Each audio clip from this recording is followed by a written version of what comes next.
that Joanne Martin, Dr. Martin, can be here and see what's going on is amazing. One of the things that got to me a moment ago was when the MC said, we want to give a nice round of applause also to Dr. Elmer Martin.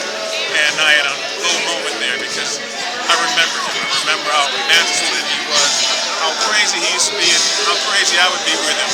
But how more importantly, he believed in something that others could not see at the time. So this is a great night. I'm just glad I'm here. Ladies and gentlemen, welcome to the National Great Blacks and Wax Museum's 43rd anniversary celebration and the launch of the Living History series, where legacy lives on. Our MC this evening is Dion Joyner Weems. Give it up, give it up. I am standing in a full circle moment with each one of you, recognizing that one day we are going to be able to tell our children and children's children that we were at the first gala celebrating after 43 years the National Great Blacks and Wax Museum.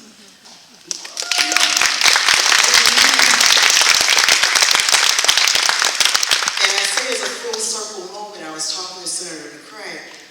You know, I grew up in Sandtown, Winchester, in West Baltimore. I'm an 80s baby, okay?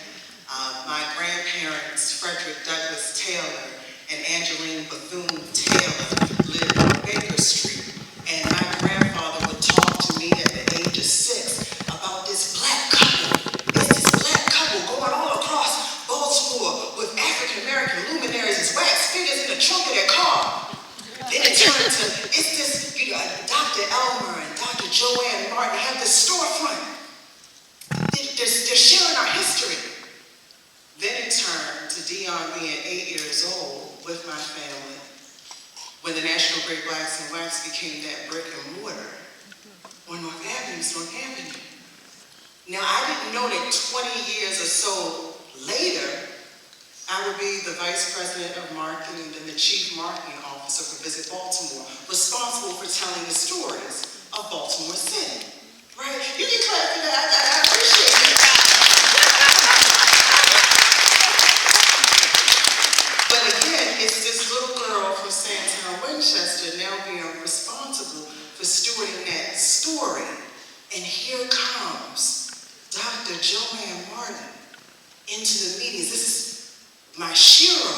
This is who my grandparents told me about. But as we're sitting in those meetings, I see this quiet dignity, because now I recognize that this is a woman that's fighting for the legacy of a story viewed on the outskirts, because she's not centered at the inner harbor. And I'm sitting at the table, and I can feel my grandfather's conviction rise up in me. I'm like, wait a minute now. You can't tell Baltimore's story without uplifting the National Great Blacks and Wax Museum. Wait a minute now. Then if you can't tell the American story without the contributions of African Americans being the period, the quotation, the comment, the period at the end. So from there, I turned from an admirer to an ally. And now 10 years after that, I'm standing here hosting this event with you all. This museum is not on the margins of our story, it is central to it.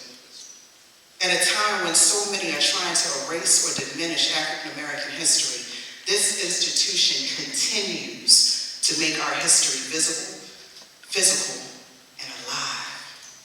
Through freedom fighters, change makers, visionaries, and truth tellers, the National Great Blacks and Wax Museum reminds us that our history is not a footnote, it is living history. And tonight we get to recognize the legacy, of two extraordinary women, Shirley Chisholm and Henrietta Lacks.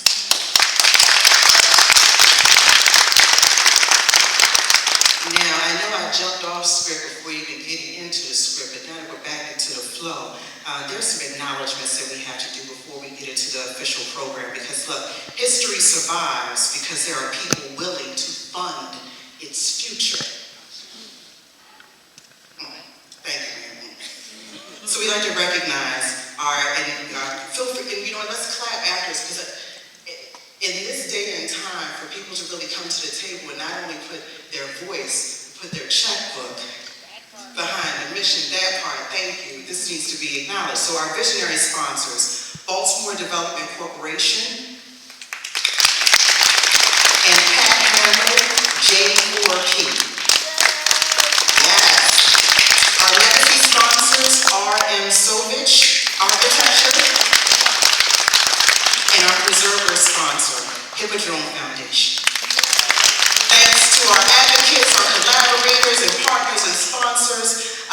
Raise your hand. We have our elected officials here, community leaders, board members, museum members, and supporters. Tonight marks the launch of the Living History Series, a new public programming initiative of the National Great Blacks in Wax Museum.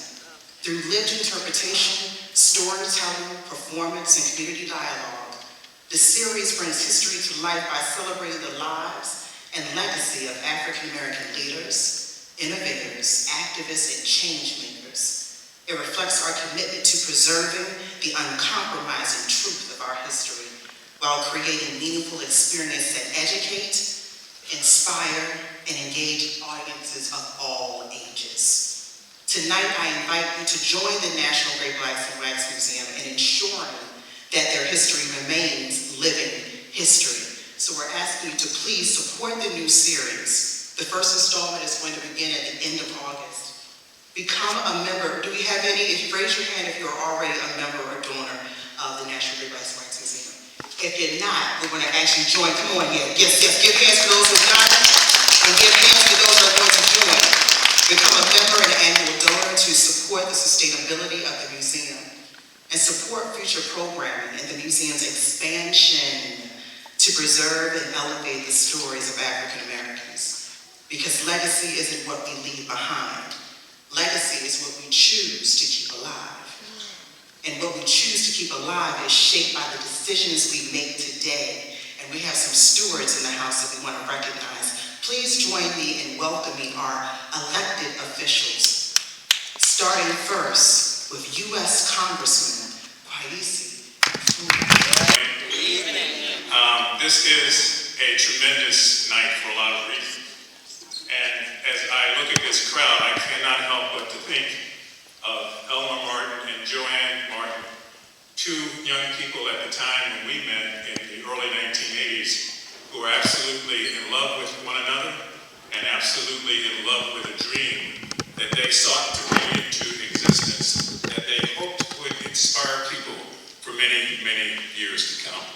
And so 43 years later, that dream is still inspiring people.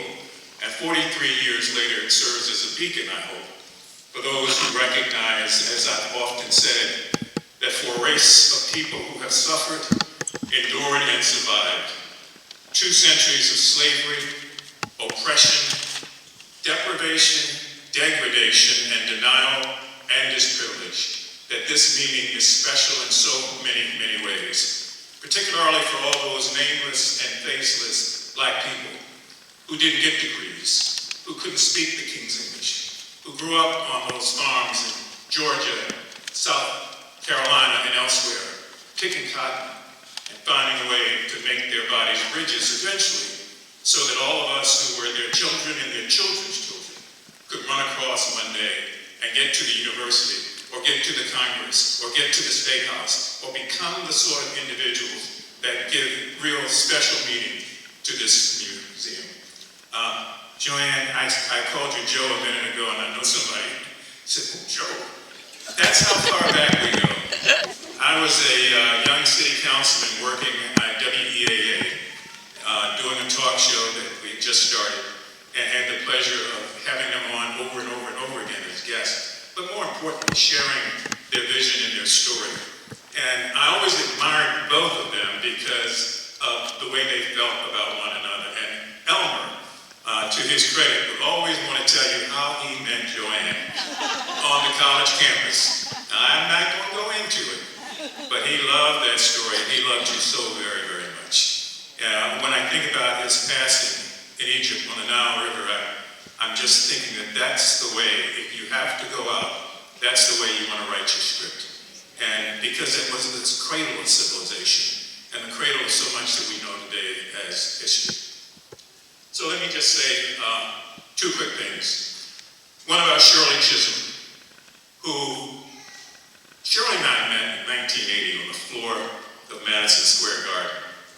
I was a Kennedy delegate, Ted Kennedy, and she was there bringing up the rear with the Action Network from Brooklyn.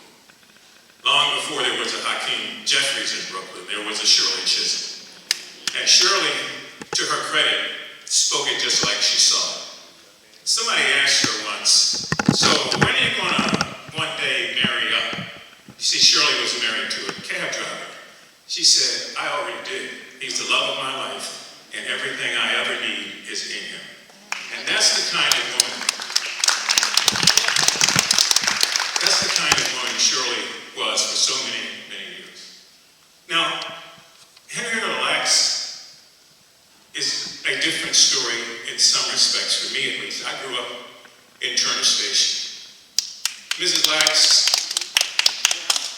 those are the Cherry Hill people who play. It's a little rivalry we have. My mother and Mrs. Lacks were dear friends. And I didn't know at the time that Ms. Lacks actually babysat me in 1950 while my mother went to work as a maid. And I never knew the story of Henrietta Lacks until I was much, much older in life. An adult, a historian to some extent, and just a child of Turner Station who wanted to know all the stories. Her son, Sonny, and I, and the rest of the family, we all grew up there together. And I developed an appreciation for the pain that Mrs. Lacks must have suffered in her last years, being told that there was nothing that anybody could do to save her life, only to find out that after she passed in 1951, as we all know, her cells were taken and miraculously were miracles. And so the tale of Henrietta Lacks is something that I commend everybody's attention to if you're not already aware of it. There have been so many people who've made an effort to try to preserve her legacy that it's really admirable that now both her and Shirley Chisholm are going into the Great Blacks and Wax Museum on its 43rd anniversary. So, Dr. Martin, Joe, yes, my girl, you know I love you. And we were happy to push through several $1 million in funding in the Congress a couple years back to get this thing going the way it should go. As soon as we vacate the White House, I'm going to get you some more money. Thank you, everybody. State Senator Corey.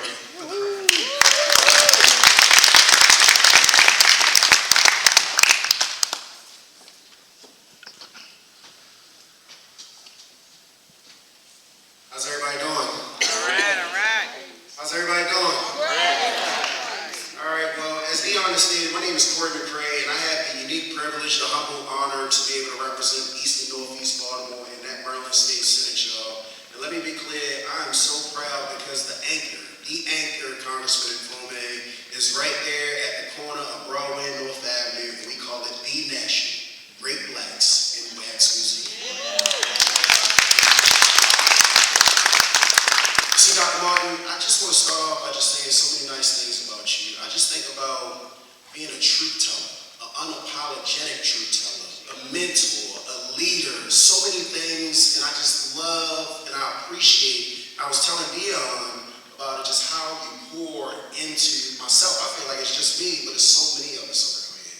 I see Erin Naomi, I see so many people that you pour into that same type of way to make sure that we have the education. More importantly, have the understanding of our history.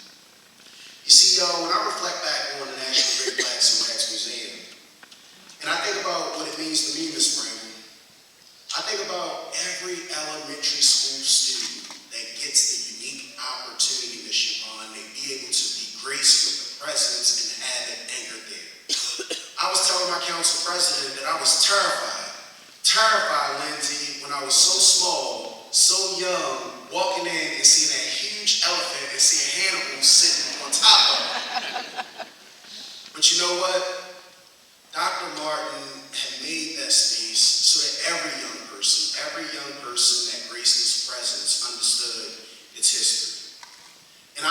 our responsibility as adults in this room is to make sure that we keep that history alive.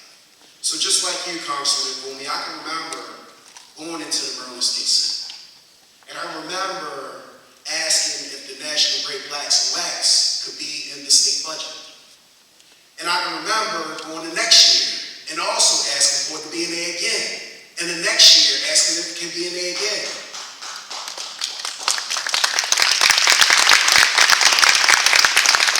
And I can remember when some of my colleagues would say to me, well, don't they have enough money?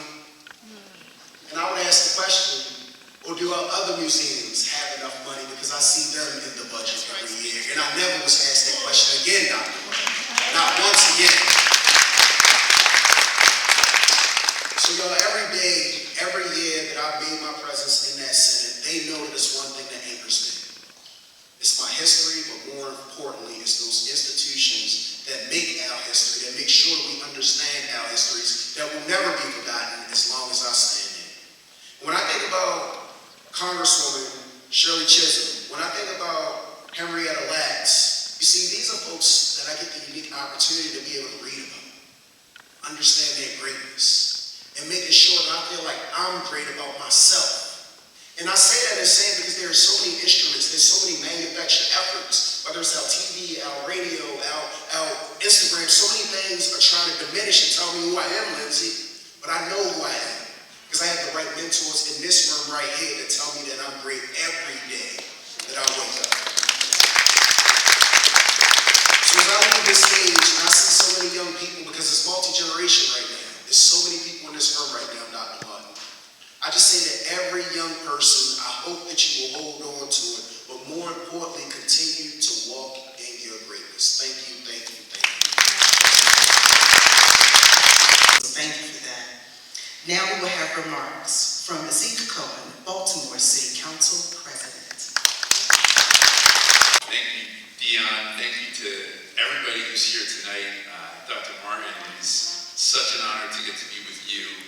Let me just say, one of the things that is best about being a public servant is that sometimes you get to serve with some of your legends and some of your heroes and some of the folks who are making history in our moment. And so I do want to start by just thanking one of my mentors, Congressman Kwaisi Mfume, for the great work that he does here in the city of Baltimore.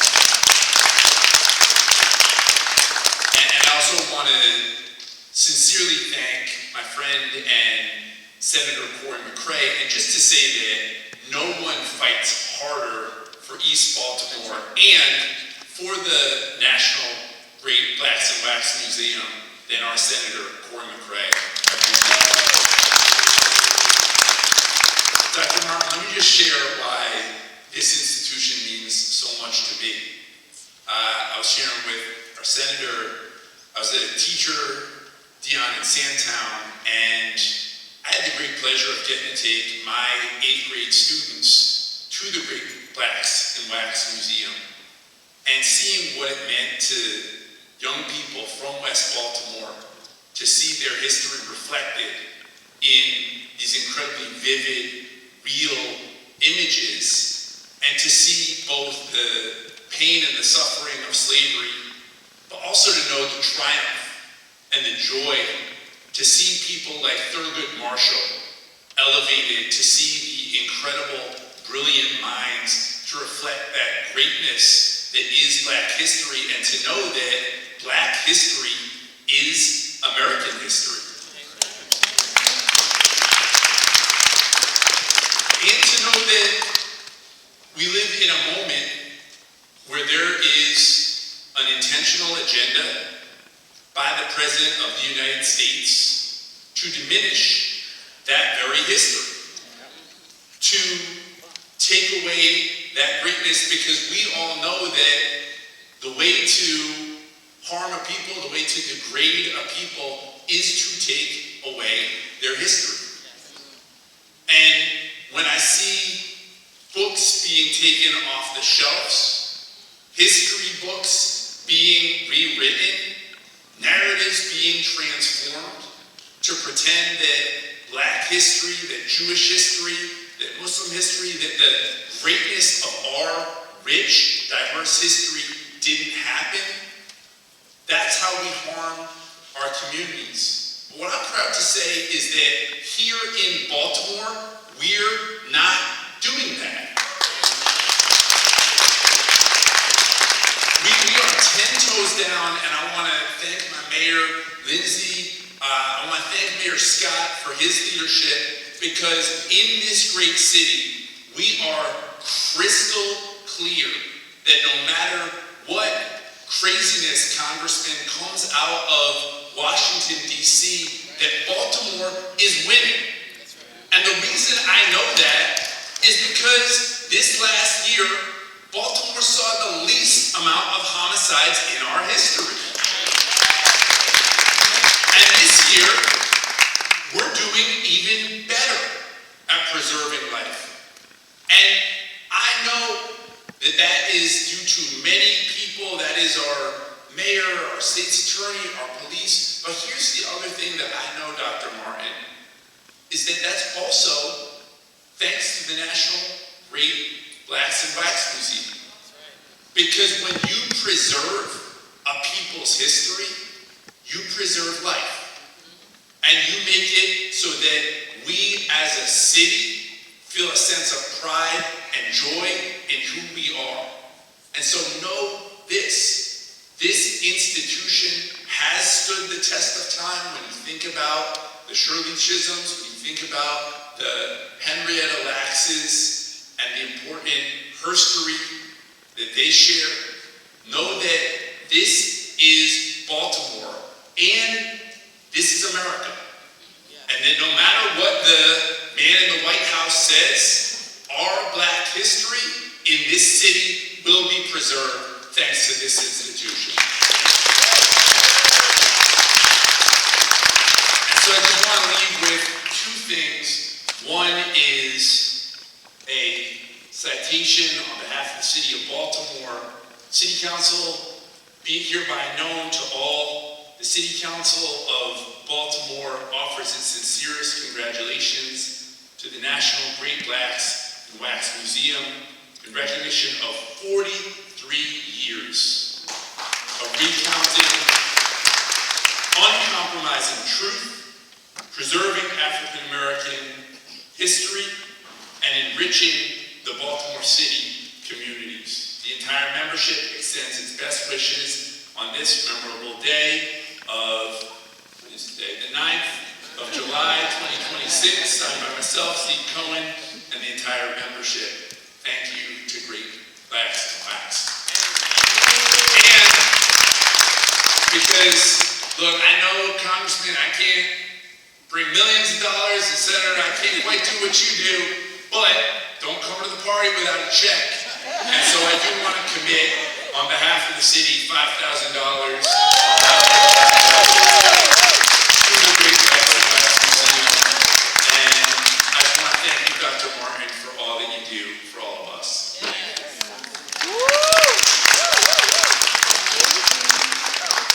Comments from Mr. Lindsey Jackson III on behalf of Mayor Brandon Scott. And Mayor Brandon Scott, who could not be here tonight. He's home playing doctor to his wife and his two children. He wished he could have been here. And he sent me in his stead to share my story. My first story about the Great Blacks and Wax Museum, the National Great Blacks and Wax Museum. I came home from school. I was proud. I had my first school trip to a museum. I'm not going to say the name. And I told my dad, I said, Dad, I went to the museum. It was cool. I was sharing my stuff. My father said, okay, is that your first trip? I said, yeah. He said, all right, grab your bags. We about to go to Super Pride. We walked to Super Pride from Biddle and Patterson Park. Those of you East Baltimore, you know about Super Pride. And then we took the long way back, so I thought, but he walked me to the Great Blacks and Wax Museum. I told y'all I just came home from school, so you can imagine what time it was. And my father back then did not check to see what time it was to see if they were open or not. So they were closed. And we stood outside and my father shared all of his stories and told me everything that he knew about Dr. Martin. And it just honors me to be here today on anniversary to say hello and to also thank you on behalf of the mayor for everything that you've done. The council, my senator gave me the opportunity to talk about the number 43. Usually we talk about 45 a lot, but when I went to Google a little bit about 43, Googled it, when I thought about the number 4, of course the first thing comes up is north, south, east, and west. But I was reminded that the number 4 stands for foundation, community, stability. And I said, okay, Google. So I went to the number 3. And number 3 came up as creativity, growth, and expression. So I sat here while I was getting, a little antsy because, I was about to cry a little bit, listening to my congressman and my senator and my council president. I tried to put 4 and 3 together, and I came up with 43 can represent a legacy built on a strong foundation that continues to grow and inspire generations. Dr. Martin, we thank you for everything that you have poured into me, to this community, and for generations before me and the generations after me. On behalf of the mayor, I do want to submit to you this mayoral salute. On behalf of the Baltimore and the citizens of Baltimore, I'm pleased to salute the National Great Blacks and Wax Museum in recognition of your 43rd anniversary. For more than 4 decades, you have educated and inspired more than 150 prominent wax figures and specialty curated exhibits. You are to be commended for your dedication, for your commitment, and for preserving Black history and culture. On behalf of the people of Baltimore, I offer my congratulations to you in this moment. Signed by the Honorable Mayor, Brandon Scott.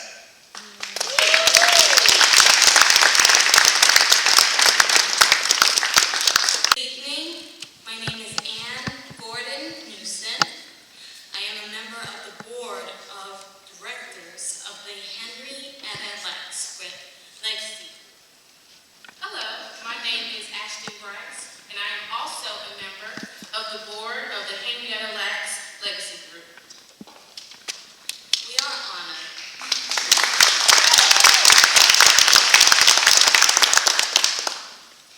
We are honored to offer you greetings on behalf of Servant Courtney Speed and the board of directors of the Henrietta Lacks Legacy Group. It is our pleasure to be here tonight to celebrate the 43rd anniversary celebration of the National Great Blacks in Wax Museum.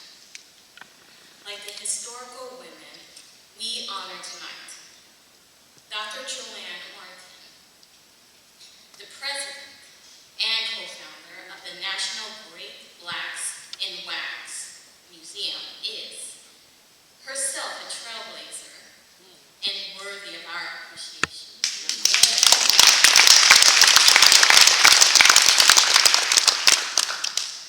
HLLG values the partnership we formed with the museum to realize the wax figure of Henrietta Lacks. It is one in a series of actions we take to combat erasures. There is a history of erasing the achievements of Black women. Mrs. Lacks is but one of many such women. By way of background, HLLG is a nonprofit 501c3 organization that exists to protect, preserve, and promote the legacy of Henrietta Lacks and her immense contributions to modern medicine. Mrs. Lacks cells, known as the HeLa cells, have had worldwide effect on medical advances such as the development of the polio vaccine, the HIV vaccine, gene mapping, cloning, in vitro fertilization, and cancer treatments. HeLa cells are still being used worldwide in laboratories. HLLG also recognizes the importance of promoting historic Turner Station, Maryland, where Lacks resided at the time of her death. So what's next? The Henrietta Lacks Legacy Group has taken on the project of commissioning a statue of Mrs. Henrietta Lacks for its art and history and public spaces program. Thank you. Thank you. Correctly, standing behind this mic, I was as an intern, I'm not gonna put her on the spot, but she was saying how this is the first time I've been in a room with so many important people. And it made me take a step back and I'm like, sweetheart, the room began when you walked into it. Hey. So we got some people. Now we will get to our poetry center of the hour. Now poetry has a way of saying what our hearts already know, but our words cannot find just yet. We'd like to welcome Sherry Booker, lecturer, author, and NAACP Image Award recipient to the stage. Good evening. How's everyone doing tonight? Great. Great. Y'all must be full. I want to say thank you for this opportunity to be here tonight. Dr. Martin, this museum means so much to me personally as a native Baltimorean. I recently had the opportunity to visit the museum with some Morgan students and a Morgan professor, and I realized you didn't just create a wax museum. You created an experience. You created a truth. You created something that we can all be proud of. And I thank you for this opportunity to share in your vision and in your work. And I can't wait to see what happens. I want to dedicate this poem to you, Dr. Martin, because similar to Henrietta Lacks, you are the DNA to our city. And so this piece I wrote last year at the unveiling at Morgan. You can still hear her name whispered in the halls of hospitals, unwritten in history books.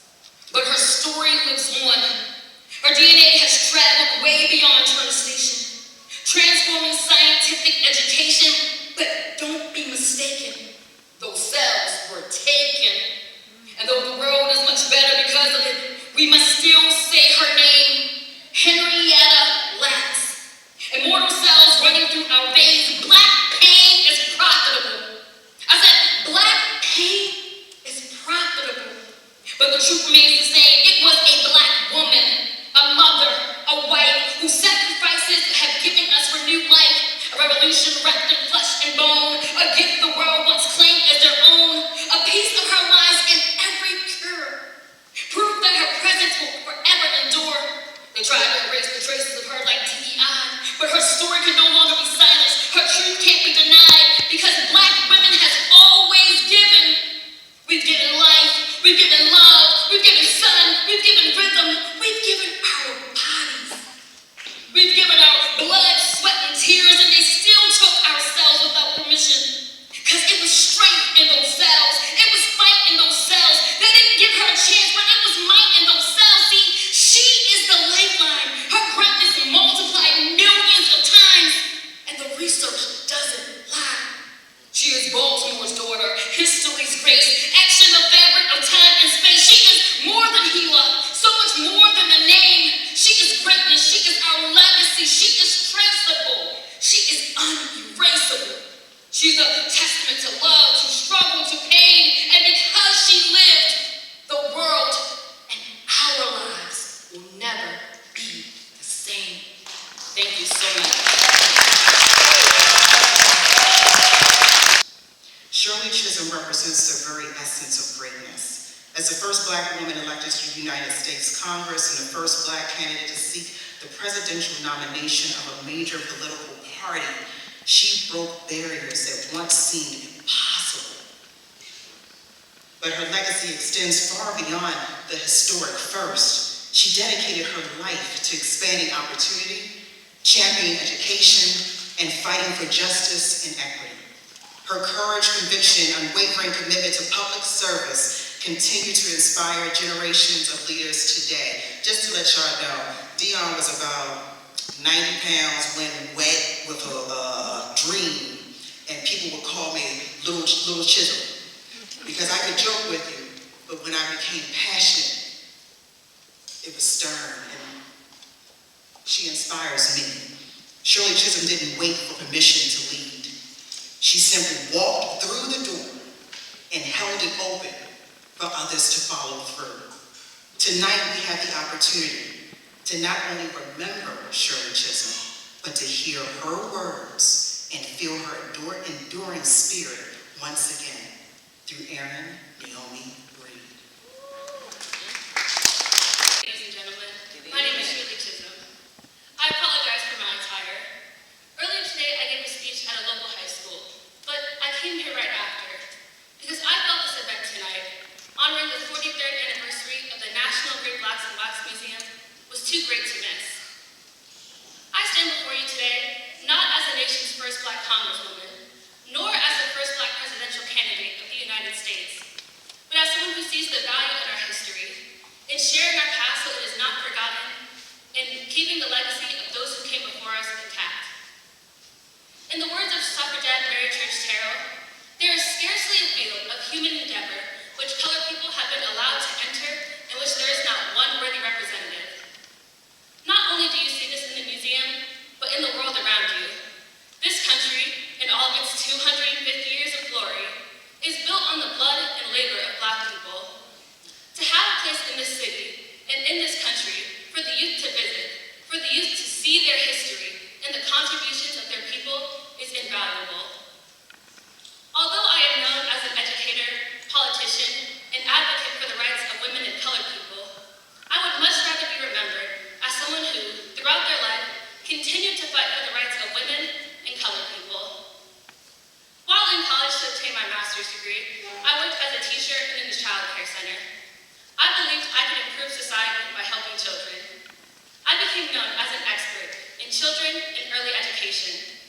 I was also an education official in the daycare division of New York City's Office of Welfare. I was removed from this position for speaking against the white leaders. During this period, I developed an interest in politics, but I also developed a deep resentment towards the roles of women in local politics, which meant playing a secondary role to their main male counterparts and taking a back seat. Through my work with the NAACP, the National Association for the Advancement of Colored People, I was able to voice my opinion on the traditional roles of women, colored people, and the poor. As a Black person, I am no stranger to racial prejudice. But the truth is that, in the political world, I am far oftener discriminated against because I am a woman than because I am Black.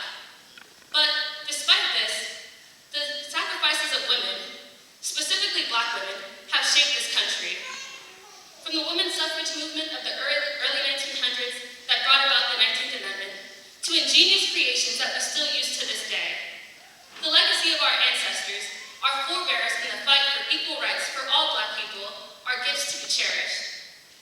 Women in politics, women such as Juanita Jackson Mitchell, Mary McLeod Bethune, and myself have left a lasting impact on the world, and it is through our continued collective work that we might resolve our issues. All of this to say is that there have always been people of color for us to look to as motivation, inspiration, and encouragement to achieve our goals.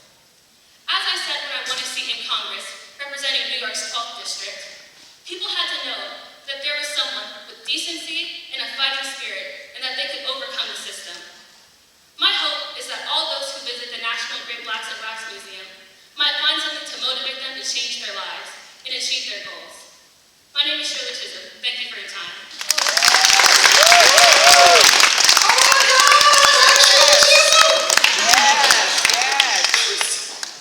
That was amazing. Okay. Stories do more than preserve the past. They invite us to see ourselves in one another. Mama Linda Goss Mama. is an award-winning storyteller, author, and co-founder of the National Association of Black Storytellers. Say it again. Received. While Mama Linda had hoped to be with us in person this evening to witness this special event, the celebration, and share her poem, she's unable to join us. But we are honored to have her beautiful wax figure here on stage, along with a special recorded poem she created for tonight's Shirley Chisholm unveiling. The poem was inspired by seeing Marlene Brooks proudly wearing her t-shirt honoring Shirley Chisholm.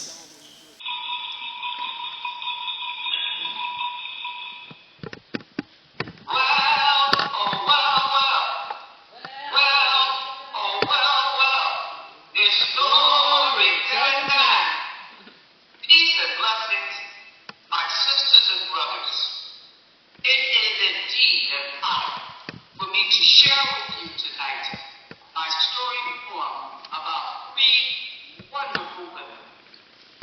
My care angel, Sister Marlene Brooks, my dear friend, Darlene Jones, who is the daughter of my dear friend, Mama Sissy, and Congresswoman Shirley Chisholm. May her story live on. May her work live on. Sister Marlene, Sister Darlene, with Queen Mother Shirley in between. Marlene, Darlene, with Black ancestor, warrior, mother, queen, Congresswoman Shirley Chisholm in between. Unbought and unbossed, lean and mean, the family member that's always on the scene. Hard working, tough talking, serious expression, business walking, beautifully and painted by God, ebony black. Jump in their face, they will knock you to hell and back. Like Queen Mother, Congresswoman Shirley, they rise up early, do the job, complete the shift, legs be aching, shoulders be stiff, but they keep on going, not complaining, not explaining, the work has got to be done. Yes, they take off time to have some fun, but they keep their bones close to their hearts in case trouble breaks out. They are ready to do their parts. Black ancestor, warrior, Queen Mother Shirley Chisholm was the first black woman elected to the United States Congress. She was a trailblazer who created her own progress. She was the first black woman to run to be a USA president. She meant what she said, and she said what she meant. She had to represent. Like Mother Shirley, Sister Marlene, and Sister Darlene represent the push and the drive that keeps the fire in the engine of our people's souls alive. When someone falls, they help pick them up. They help them stand tall against racism's wall. Marlene, Darlene, with ancestor Shirley in between, all warriors, all queens. Yes, definitely. Give it up, give it up. Awesome. All right, now on the count of starting from 5, count with me. 5, 4, 3, 2, 1.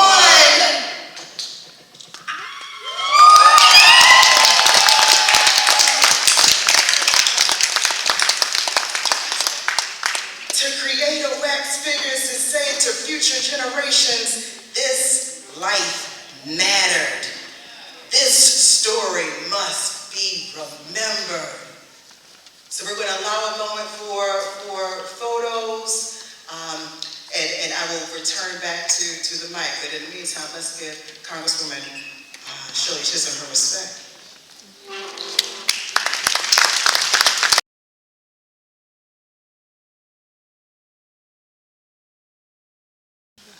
There's another special woman that we're going to acknowledge, and then afterwards, no one leaves because the program is not over, so we'll be able to get more photographs from all of our wax figures. But a life's work is measured not only by what we build, but what we continue, because we're dared to begin. Our next speaker has devoted her life's work to ensuring that African American history be preserved, told truthfully, and shared unapologetically.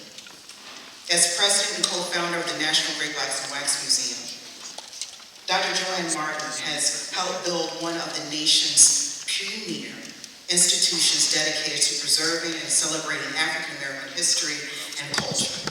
Just days ago, Dr. Joanne Martin received another well-deserved honor when she was recognized as a history maker. A history maker. This is from our national nonprofit, joining an extraordinary archive of distinguished African Americans whose lives and contributions have shaped our nation. Her oral history will become part of the permanent collection at the Library of Congress. Just, what? Ensuring that her own remarkable journey and the legacy of this museum will continue to inspire generations to come. Please join me in welcoming Dr. Joanne Martin.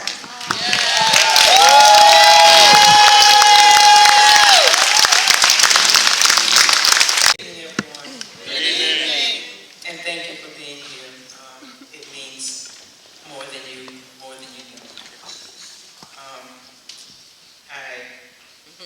I feel so honored, and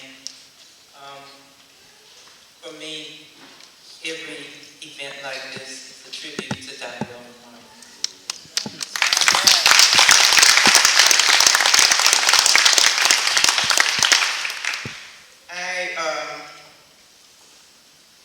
It's a tribute to Dr. Martin because of his talent and his genius and his commitment and his kindness and his craziness, because he was crazy.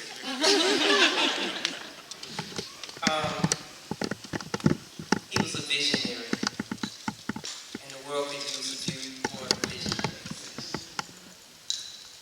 I look around the room and I see people who've been on this journey for a long, long time. Someone like a Kwaizi Mfume, who's been on this journey for the 43 years that we're talking about. And I look at Senator Corey McCray. My mantra is the 45th. My mantra is Senator Corey McCray loves the 45th, and the 45th loves Senator Corey McCray. And for both Kwaizi and Senator Corey McCray, or Corey, they understand what Elmer meant when he said that conventional wisdom all over this nation is that you hide your poverty areas. And once you succeed in hiding them, then you can succeed in neglecting them. But that we were going to create a museum right in the heart of the African American community, where our children are, whoever those children may be, that could say that museum matters and community matters, and the two don't have to be mutually exclusive.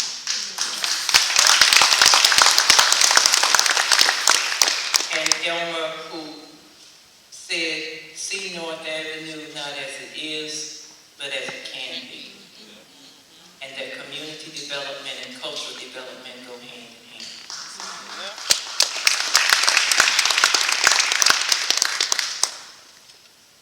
And there are so many people in this room who have helped to tell our story, have stood by our side, like Joy Bramble in the Baltimore Times. They made us their first, made Elmer and me their first positive story about positive people. So I go way back with the Baltimore Times and with this founder, Joy Bramble. And Joy and I have, and Joy, Peter, and Elmer and I have the kitchen stories. And I won't, well, Joy's side of it was that they would sit at their kitchen table. We have our kitchen table stories. They sit at their kitchen table and lay out their paper. And Elmer and I would sit at our kitchen table.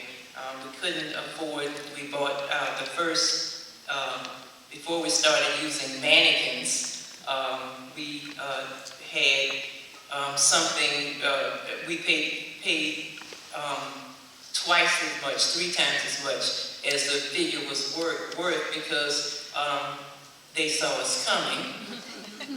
And so a student in Morgan told Elmer that you're going to have the figures covered up. Nobody's going to see them. So he showed Elmer, art student at Morgan, showed Elmer how to make the bodies with chicken wire and paper mache. And we covered those figures up, but when you walk past them in our storefront museum and you walk too fast, they go like this. So Elmer told someone that we were experimenting with animation.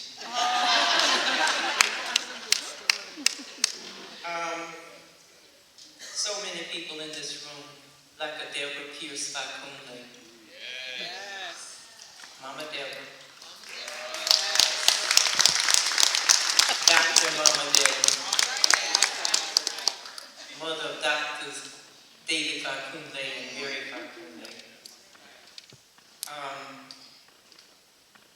Deborah was Elmer's secretary at Morgan. That's when we met her. And she's been with us every step of the way. Even today. And today.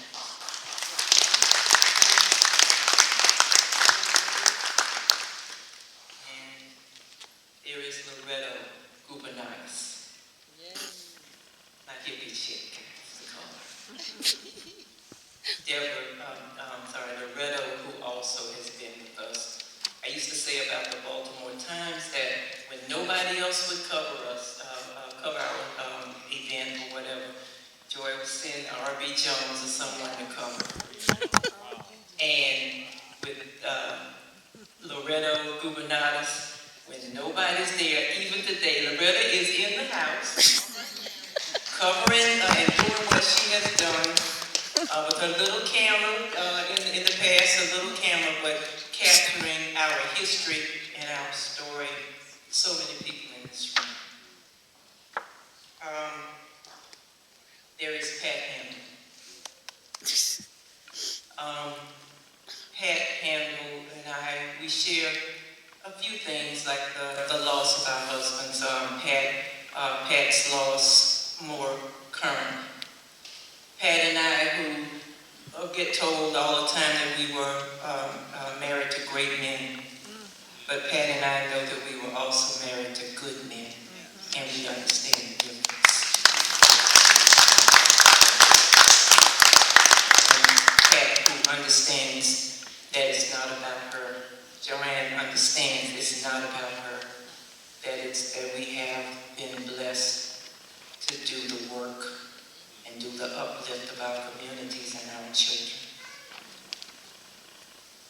There is President Cohen.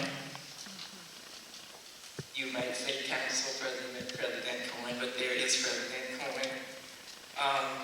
We have Arena Story. I found out, didn't know that we had Arena Story.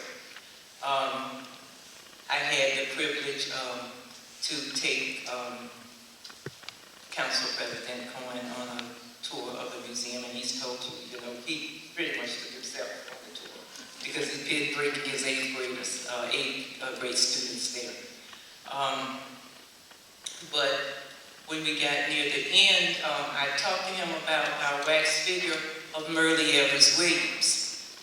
And that when we unveiled Merle's figure at the convention center, the Baltimore Convention Center, that afterwards I was looking for Rena and her daughter, Merle's granddaughter, and I found Rena and her granddaughter standing looking at the wax figure. We'd taken the NAACP wax figures to the convention center, one of which is in his live form, and we have him in his wax figure form in the museum. His name is Kwaizen Fume. But Merle's daughter, Rena, was staring at the figure and looking kind of sad, and I said, Rena, is everything okay? Because, you know, it's a great figure. It was a great event. And she said, she said, Joanne, this is the first time, even though it's in wax figure form, this is the first time I've seen my mother and my father together since my father was gunned down before me when I was 3 years old. Powerful. And I told that story to Council President Zeke, and he said, and that Rena story was just really so moving. And when I said, he remembered Rena. Well, now, you know, I had said it, you know, it had been 10 minutes or more that had gone by, and then I found out that he has a very important Rena in his life as well. And as Dion Joyner Weems said, I was blessed to be a history maker and to have my story and Elmer's story in the Library of Congress, and that's one of the many, many blessings. But I went with an entourage of women, and it was an amazing day, but having that entourage of people who've been by my side almost forever, and for them to get to know each other and to find what we mean by the sisterhood. I want to acknowledge my museum staff who worked hard all day here this evening. Chuck, Charles Williams, our leader extraordinaire, John Wilson, is here. Eric is here somewhere helping to run the videos that you see is Douglas. Mike is here. And then we have these amazing tour guides.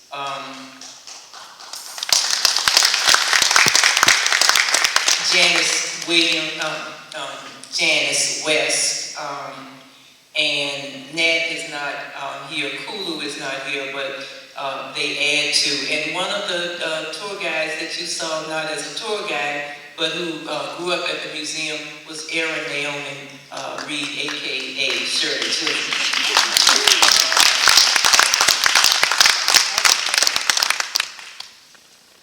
And this event that we are blessed to attend tonight was conceived by 4 people. William Redmond, if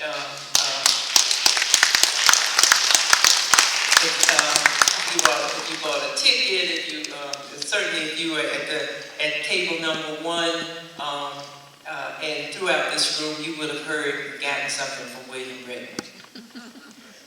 If you saw even the Living History series logo that you see up there, that's the work of Ebony Yehuda.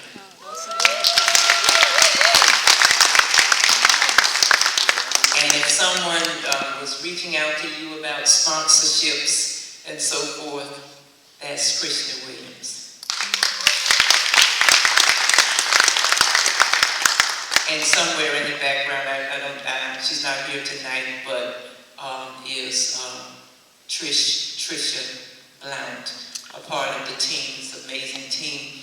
And what makes them important to me is that in 2001, when Elmer and I went to Egypt, it was supposed to be a trip like every other trip in all of the places around the world that we had been. And we were going to go and have a good time and come back and continue to do what we do. But Elmer died in Egypt. He didn't make it back. And it was at that point that I had to reckoned with mortality and immortality, my own and with his. And I had to think about what's going to happen to Great Blacks and Whites when I'm no longer present. And present can be you're here, but you don't know you're here. All of those things. And it can be the biggie. All of that. Because that's a fate that stares all of us in the face. And so, for me, when I think about succession plan, I think about William Redmond. I think about Christian Williams. I think about an Ebony Yehuda. I think about an Erin Naomi Reed and her brothers. And I think about the young people, some of them, the little girl with Dr. Jasmine Blanche Jones, I've forgotten her name, but all of them represent my succession plan because this museum is about the generations yet to be born, the generations who are now here doing the work like the ones that I just mentioned. And it means some of your children and their children, and on it goes. And Randy Sovich, you know, you run into trouble, you get into trouble when you start mentioning names. So if there's any name that I did not call, please know that it was not intentional and that I treasure all of you. Randy, our architect, you've seen the images of Randy and I, who believe that North Avenue and Bond Street deserves a building like what Great Blacks and Whites is trying to bring to this city, to transform a city, to show the beauty, the city that has so much beauty. And that we want to be able to do that in East Baltimore, on North Avenue, where our children are, whoever those children may be. And to be able to continue to preserve the history that we deserve as a people, that we deserve as a nation, that we deserve as a world. I want to thank Dion Joyner Weems. You have to say it as a full name, Dion Joyner Weems. She can't be Dion. She can't be Dion Joyner. She has to be Dion Joyner Weems. And you've gotten a chance to see just what talent she brings. You need to read her book, That Part. It's about motherhood and so much more, so much insight. And you've seen the Dion who does indeed bring it. I see a Dion who comes, Dion Joyner Weems, who comes in my presence and tears up. And I never evoke such emotion with Dion. And I'm thankful for that. But then she turns into the inimitable Dion Joyner Weems that we see here tonight. So talented, so gifted, so Dion Joyner Weems. They told me on the program that I had 2 minutes.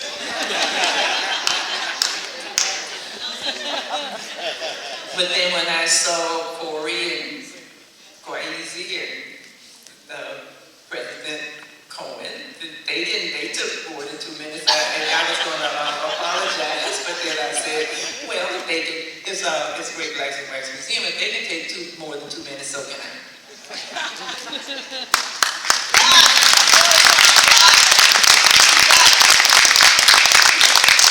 So in the 2 minutes that I have left, I want to thank you for being here. I want to tell you how much it means to the National Great Blacks and Whites Museum and the people who pour their lives into it every day. And I want to say, God bless you all. Amen.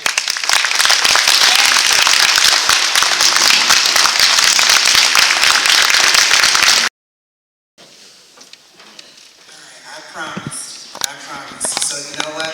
Let me do this quickly because I promised. I'm going to end this the way that we began this.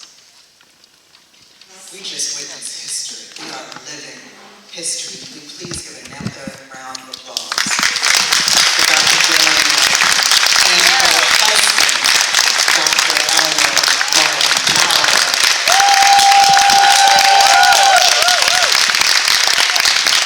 There are no coincidences in life. There are only God's confirmation. And I believe that every one of us were meant to be here together today. The program is not over. We're please asking you to take photographs, enjoy food, network, commune, and also be clear. We need to become a museum member.